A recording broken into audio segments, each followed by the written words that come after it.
नमस्कार साथियों, EPS 95 minimum pension बढ़ोतरी को लेकर एक बड़ी खबर सामने आई है। जी हाँ दोस्तों, जैसा कि हम सभी को पता है, कमांडर अशोक रावत जी के नेतृत्व में राष्ट्रीय संघर्ष समिति एनएसी ने आंदोलन की शुरुआत कर दी है और आज से ही जंतर मंतर, दिल्ली के जंतर मंतर पर क्रमिक आंदोलन जो है शुरू हो चुका है। इसी को देखते हुए इन्होंने एक प्रेस नोट भी रिलीज किया है। सरकार को पहले चेतावनी दी है कि हम ये आंदोलन करने जा रहे हैं और इसका क्या कारण है, ये सब कुछ इस प्रेस नोट में एनएसी ने जो है लिखकर सरकार को दे दिया है। अब यहाँ पर ये जो प्रेस नोट है ये हिंदी और इंग्लिश दोनों में अवेलेबल है। मैं आपको यहाँ पर हिंदी का पढ़कर दिखा देता हूँ कि इसमें क्या क्या बातें सरकार को बताई गई है और आंदोलन की शुरुआत किस तरह से होने वाली है और क्या क्या इसमें चीज़ें हैं, वो सब कुछ इस प्रेस नोट में लिखा हुआ है। तो यहाँ पर आप देख सकते हैं हिंदी में ईपीएस 95 योजना, श्रम मंत्री ने दिया था आश्वासन, अब भी पूरी नहीं हुई पेंशन भोगियों की मांगे, दोबारा अनशन शुरू करने पर है मजबूर। न्यूनतम पेंशन 7,500 रुपये करने की मांग को लेकर पेंशन भोगी शुरू करेंगे आमरण अनशन, पहले प्रांतवार क्रमिक आंदोलन से शुरुआत करने की चेतावनी।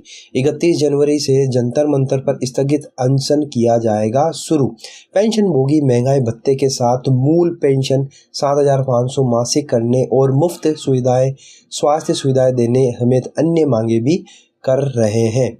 तो यहाँ पर आप देख सकते हैं नई दिल्ली 29 जनवरी को ये प्रेस नोट दिया गया और ये उपरोक्त जो बातें लिखी गई है इसको मद्देनजर ये प्रेस नोट जो है डिटेल में यहाँ पर इस तरह से है कि कर्मचारी भविष्य निधि संगठन ईपीएफओ की ईपीएस 95 योजना के दायरे में आने वाले कर्मचारियों और पेंशन भोगियों की न्यूनतम पेंशन 7,500 रुपये मासिक किए जाने समेत अन्य मांगों को लेकर पेंशन भोगी ईपीएस 95 राष्ट्रीय संघर्ष समिति के नेतृत्व में राष्ट्रीय राजधानी के जंतर मंतर पर दोबारा आमरण अनशन शुरू करेंगे। पेंशन भोगियों को श्रम मंत्री भूपेंद्र यादव ने आश्वासन दिया था कि उनकी मांगों पर जल्द ही कुछ किया जाएगा, लेकिन अभी तक उनकी मांगों को पूरा नहीं किया जा सका। इस वजह से पेंशन भोगी नाराज हैं। अगर उनकी मांगों को अब भी पूरा नहीं किया गया तो 31 जनवरी से दोबारा से अनशन शुरू करने की चेतावनी है।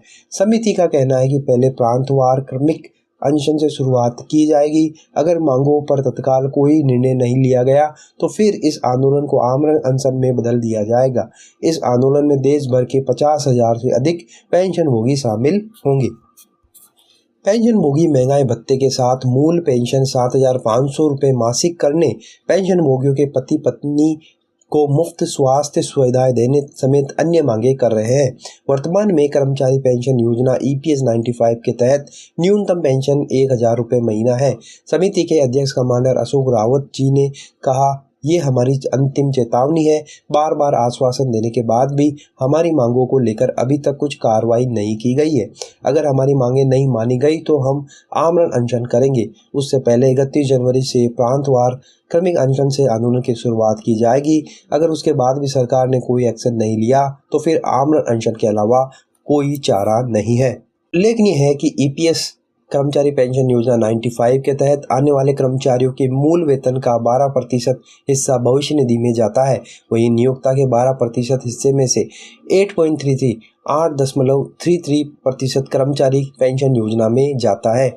इसके अलावा पेंशन कोष में सरकार भी 1.16% का योगदान करती है। कमांडर अशोक रावत का दावा है 30 साल काम करने और ईपीएस आधारित पेंशन मदद में निरंतर योगदान करने के बाद भी कर्मचारियों को मासिक पेंशन के रूप में इतनी कम राशि मिल रही है जिससे कर्मचारियों और उनके परिजनों की गुजर बसर करना कठिन है। सुप्रीम कोर्ट के निर्णय की सही व्याख्या न करते हुए दिनांक 1 सितंबर 2014 के पहले के सेवानिवृत्त पेंशनर को उच्च पेंशन का लाभ से वंचित रखा जा रहा है। इसलिए सरकार से एक बार फिर अनुरोध किया जाएगा कि 75 लाख वृद्धजनों को भयंकर ठंड में सड़कों पर बैठने को मजबूर ना करें। तत्काल न्यूनतम पेंशन में बढ़ोतरी की घोषणा इसी बजट में कर दे। बता दें कि पिछले 7 वर्षों में देश भर के 28 राज्यों में ईपीएस 95 राष्ट्रीय संघर्ष समिति न्यूनतम पेंशन बढ़ाने की मांग के लिए हर प्रकार का आंदोलन, धरना प्रदर्शन कर चुकी है। सड़क से लेकर संसद तक पेंशनरों की मांगों को पुरजोर तरीके से उठाया गया है। प्रधानमंत्री से लेकर सभी केंद्रीय मंत्रियों, मुख्यमंत्रियों, पक्ष विपक्ष के सांसदों के सामने पेंशनों की आर्थिक बहाली का खुलासा कर ज्ञापन दिया गया है। 7 दिसंबर 2023 को रामलीला मैदान में विशाल रैली निकाली गई। 8 दिसंबर को जंतर मंतर पर क्रमिक अनशन किया गया था और 13 दिसंबर को ये आमरण अनशन में बदल गया। श्रम मंत्री भूपेंद्र यादव ने 14 दिसंबर 2023 को प्रतिनिधि मंडल को बुलाकर शीघ्र समाधान करने का आश्वासन दिया था। उस आश्वासन के बाद आमरण अनशन स्थगित कर दिया गया था, लेकिन उस आश्वासन के बाद भी पेंशनर की मांगों पर अभी तक कोई कार्रवाई नहीं की गई है, जिससे पेंशनर का सब्र अब बांध टूट चुका है। सरकार को इस जनवरी की शुरुआत में नोटिस देने के बाद देश भर के 110 ईपीएफओ कार्यालयों पर जोरदार प्रदर्शन भी किया गया था, लेकिन मांगे पूरी नहीं होने पर अब 31 जनवरी से दोबारा स्थगित अनशन शुरू करने की सरकार को चेतावनी दी गई है। कमांडर अशोक रावत, राष्ट्रीय अध्यक्ष EPS 95 NSC। तो दोस्तों ये है प्रेस नोट जो NSC राष्ट्रीय संघर्ष समिति ने कमांडर अशोक रावत जी के नेतृत्व में सरकार को भेज दिया, चेतावनी दे दी कि अभी तक आपने कोई भी हमारी मांगों की तरफ ध्यान नहीं दिया है, तो अब हम 31 जनवरी से जंतर मंतर पर आंदोलन की शुरुआत कर रहे हैं।